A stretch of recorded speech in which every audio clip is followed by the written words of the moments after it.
next person we want to look at is Hezekiah. He was sick and almost near death, and he received a prophetic word from prophet Isaiah saying that he was going to die.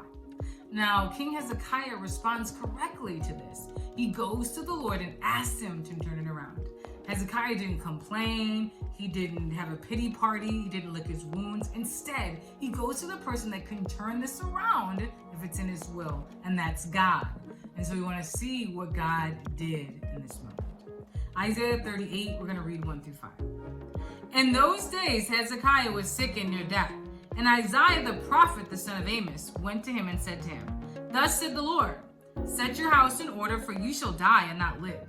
Then Hezekiah turned his face toward the wall and prayed to the Lord, and said, Remember now, O Lord, I pray, how I have walked before you in truth and with a loyal heart, and have done what is good in your sight.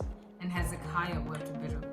And the word of the Lord came to Isaiah, saying, Go and tell Hezekiah, Thus said the Lord, the God of David your father. I have heard your prayer. I have seen your tears. Surely I will add to your days 15 years. Amen. So Hezekiah is going before the Lord and he's asking him, turn this around. This is what I've done, Lord. No good thing will he withhold from them that walk uprightly. And I believe that's why Hezekiah reminded him, I have done what is good in your sight. I've walked uprightly. Lord, answer my prayer. We saw that with Jesus also said what he had done and then asked God for what he desired of him. Amen.